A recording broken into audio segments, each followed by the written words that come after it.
รายการต่อไปนี้เป็นรายการทั่วไปสามารถรับชมได้ทุกวัย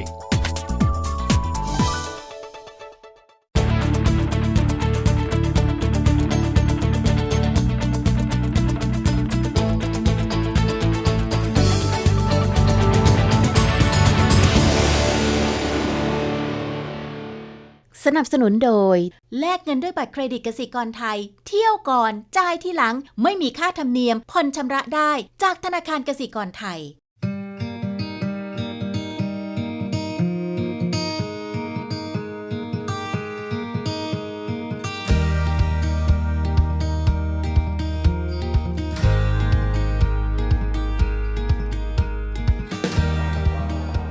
สวัสดีค่ะการประชุมวันยังเวิลด์ที่กรุงเทพมหานครเป็นเจ้าภาพเป็นการรวมเอาผู้นำรุ่นใหม่กว่า 1,500 คนจากทั่วโลกมาร่วมแลกเปลี่ยนความคิดเห็นกันในประเด็นต่างๆที่สำคัญของโลกในปัจจุบันนะคะนอกจากนี้ยังมีบุคคลที่มีชื่อเสียงระดับโลกอย่างโคฟีอันนันและโมฮัมหมัดยูนุสมาให้คำแนะนำและสร้างแรงบันดาลใจให้กับผู้นำรุ่นใหม่เหล่านี้ด้วยค่ะ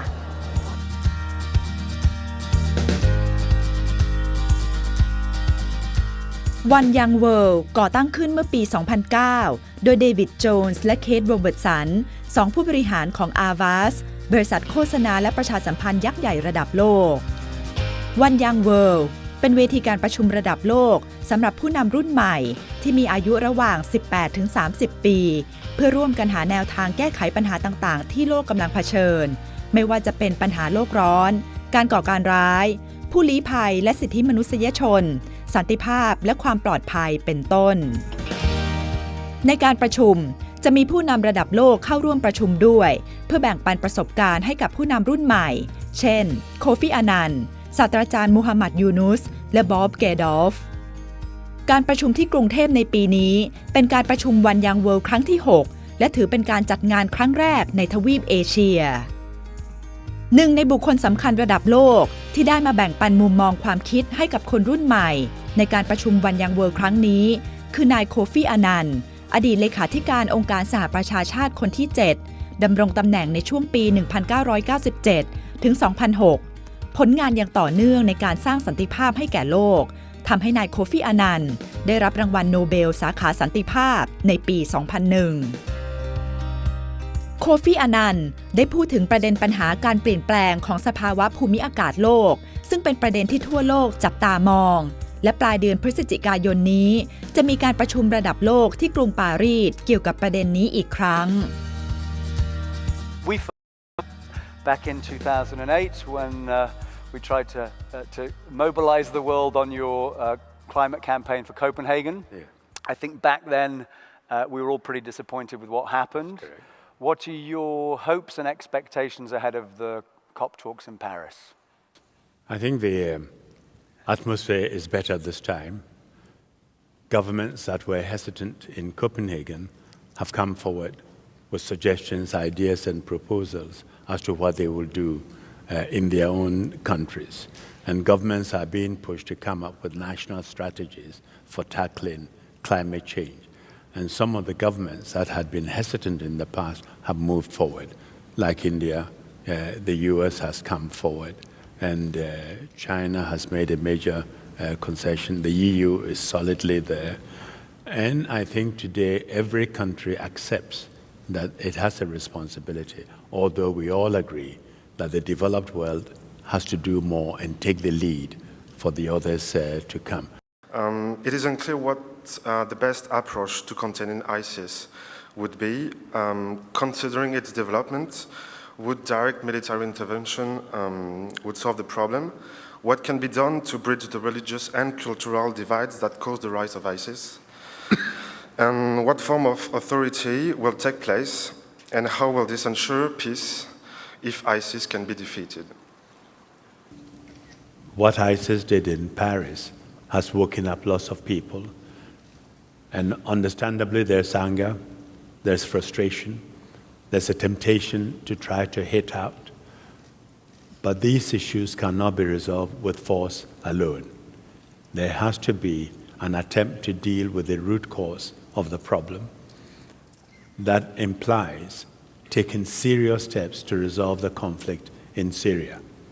I think we are making progress. I've seen a situation where the Russians and the Americans are talking. They brought in the Saudis and the Iranians. The military pressure can help, but military pressure alone will not succeed. I think ultimately the solution is political, and I would hope that if the developments we are watching is sustained, where the major powers and the regional powers come together, make a common cause, and work together to defeat ISIS and to settle the situation in the region. If we don't do that, it's going to get much worse.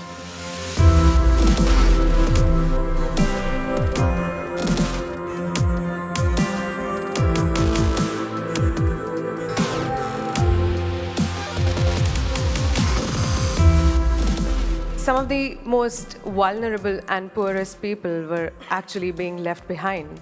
And now that we're here and we're talking about sustainable development goals, what, according to you, are the most important factors, and especially those that we can work towards now to ensure that these goals trickle down to every strata of the society? I mean, I believe, after my years of experience, that healthy democratic societies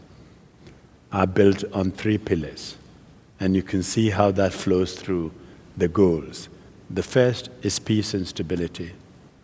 The second is inclusive and sustainable development. And the third is rule of law and respect for human rights. In fact, in some ways, that third pillar is perhaps the most important. When we see what happened in Tunisia, for example, which before the crisis, everyone would tell you it's a great country, great economic development, very stable, but no one talked about the third pillar, the rule of law and respect for human rights. It was the absence of that third pillar that led to the collapse in Tunisia.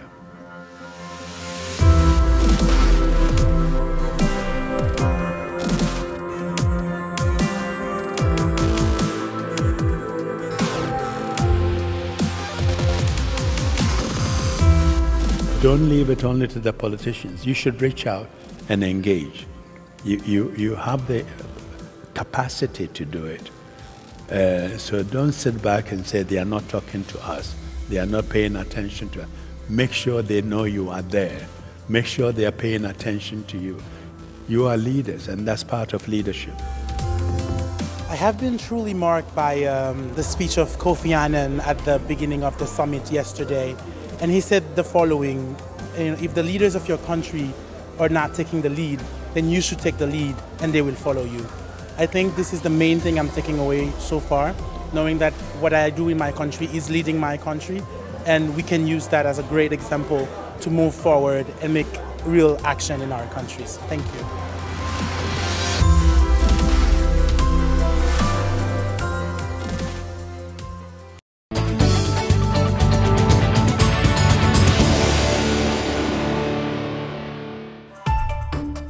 บุคคลระดับโลกอีก1 คนที่ได้มาร่วมประชุมวันยังเวิลด์ครั้งนี้คือบ๊อบเกลดอฟเขาเป็นนักร้องนักแต่งเพลงแนวร็อกชื่อดังชาวไอริชและเป็นนักเคลื่อนไหวที่ทำงานเพื่อสังคมมายาวนาน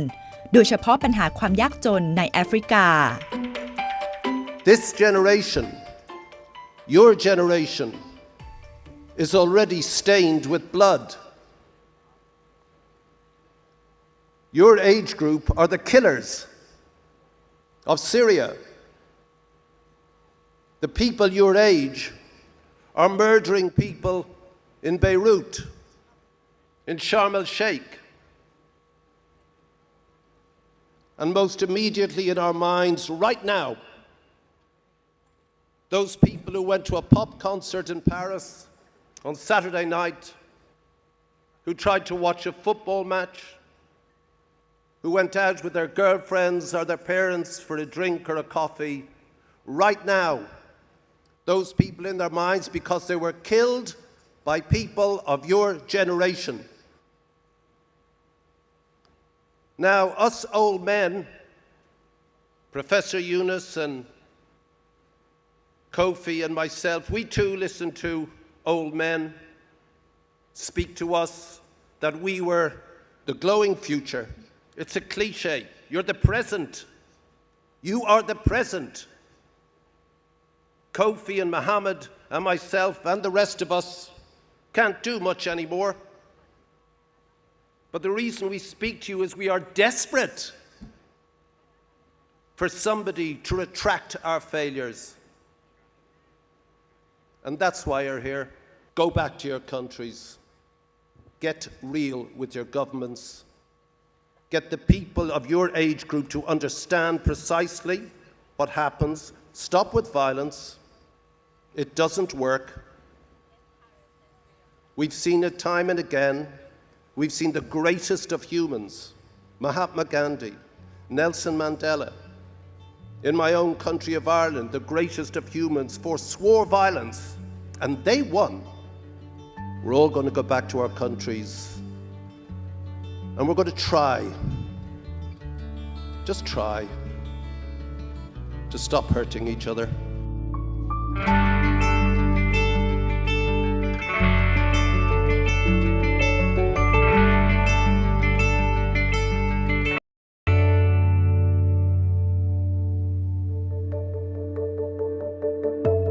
แอนเจลิกาเฉิงบรรณาธิการสูงสุดของนิตยสารโวกประเทศจีนเป็นผู้ที่มีบทบาทสำคัญอย่างยิ่งในการเติบโตของวงการแฟชั่นของจีนแอนเจลิกาได้ออกโวกไชน่าปักแรกในเดือนกันยายนปี 2005 และขายหมด 300,000 เล่มจนต้องพิมพ์ใหม่อีก 2 ครั้งวันนี้เธอมาแบ่งปันประสบการณ์ในหัวข้อ1 ทศวรรษกับแอนเจลิกาเฉิงและโวกไชน่าเธอพูดถึงความสำเร็จของ Vogue China ว่าเป็นเพราะเธอทำให้ Vogue China มีคุณลักษณะอย่างที่เธออยากให้ผู้หญิงยุคใหม่ของจีนเป็น So then I thought, okay, instead of trying to make a lot of money, which I'm still trying to, I thought, I should try to educate her, influence her into becoming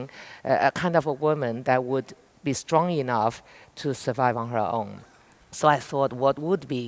the woman, the elements of that? So I thought, okay, she needs to be a very positive kind of a thinker. Then I thought she needed to be a loving person. And then I thought she needs to have a little bit of courage because every day we're facing challenges, not like a hero, but a little bit of challenge to take a little bit of risk once in a while. And then most importantly, I thought you have to have certain contribution to the world because I know so many rich people who actually are not very happy people because the money cannot buy your happiness. True. If she becomes that kind of a woman, plus she knows how to dress, she's beautiful and fashionable, then I think I would be happy. I mean, I would feel very confident that she would have a very rich, fulfilling life and a positive life. Then I thought, hang on a second, if I want my daughter to become that kind of a woman, that's what I want my reader to become.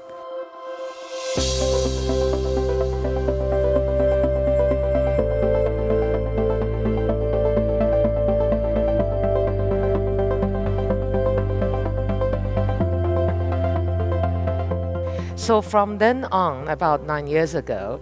that's when the magazine took a significant turn in the growth. The first year we were successful, full stop. But then it started to have a soul, a real person. I started to address the woman underneath the clothes, as well as the clothes themselves. And then gradually, the more you think about it, the more positive energy runs through the whole magazine. It's like an editor asked me, oh, shall we do this story or shall we take that picture? And my fundamental question to them would be that would that picture or that article take our reader one step closer to the ideal sort of Vogue China woman that we try to influence them to become? If the answer is yes, then it's a good article. If the answer is no, probably we should drop it.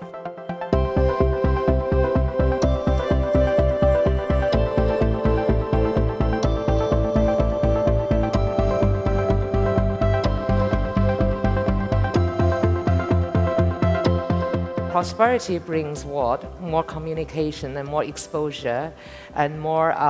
understanding of the wider world, which is what you see in China now. The Chinese tourists, they're starting to travel around the world. They see different ways of life, different culture, different ways of thinking that they never could 10 years ago or 15 years ago. They are going to become more aware of the world, more aware of the issues, and they're going to look back on how they live and think about the meaning of life, like what I do, and I encourage my readers to. So in an indirect way, I'd like to think that what we do actually have a positive impact on solving all kinds of problems in the world, but specifically it's not something I'm capable of doing at this moment. But I am advocating for women, my readers, to become positive, responsible, passionate people who want to embrace life, who are brave enough to embrace a very individualistic personality and opinion, and to have your own opinion. I think generally speaking, that's got to be good for everybody in the country.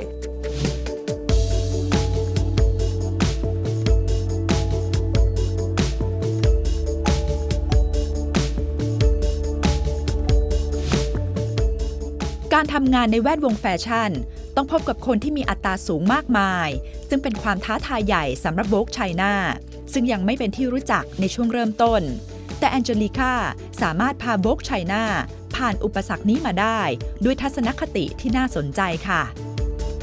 My team at the time, many people just thought, forget it, just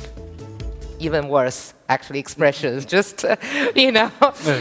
why do we put up with attitude? Then my attitude was that you can't take it personal. If you take everything personal, you can't move forward with business. It's important to accept we are probably not knowledgeable enough, we are not exposed enough, we need to learn, but we need to learn quickly. But it doesn't mean, by admitting that you need to learn, it means you are inferior potentially in future too. The right balanced attitude is the key. I always tell our editors, our young designers, Chinese designers for example, to have a balanced attitude, to say you don't feel insecure, but you are willing to learn. You are confident, and don't feel you are not that good, but it doesn't mean you should stop learning.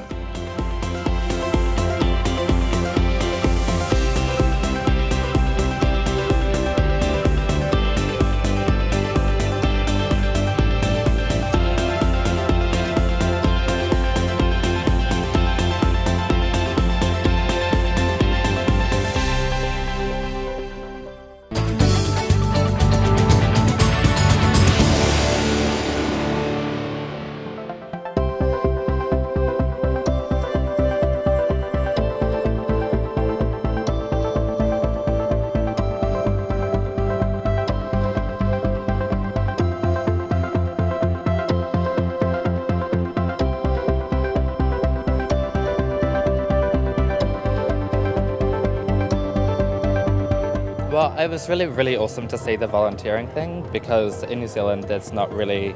a huge community of people that actually want to volunteer. So it's cool to kind of try and find out ways to help create that community. การประชุมวันยังเวิลด์เปิดโอกาสให้ตัวแทนผู้นำรุ่นใหม่จากทั่วโลกได้แสดงความคิดเห็นบนเวทีในประเด็นต่างๆ กมลนันท์ เจรวนนท์วัย 19 ปี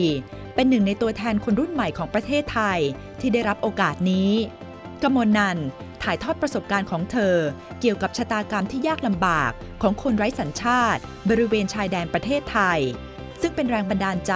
ให้เธอกับเพื่อนร่วมกันก่อตั้งมูลนิธิ Voices ซึ่งทำงานเพื่อเด็กและสตรีที่ถูกละเมิดทางเพศ When I was 14, I traveled to northern Thailand near the Burmese border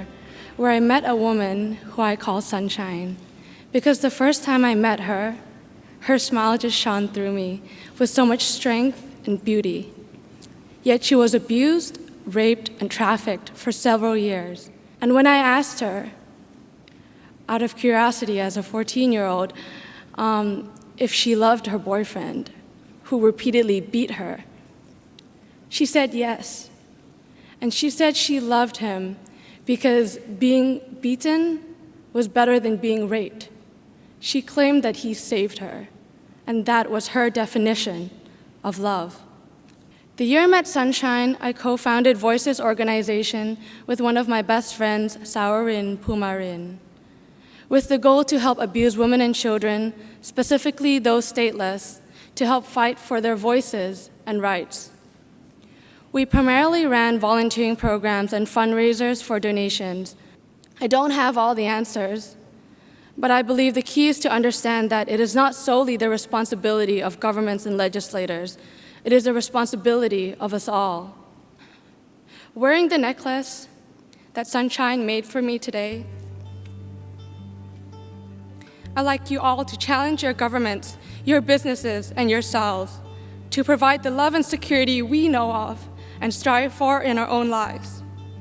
By changing the laws and processes that keeps these stateless people stranded, voiceless, and unidentified. Let's not just show them justice, but teach our generation and our future generation what justice really looks like. Thank you.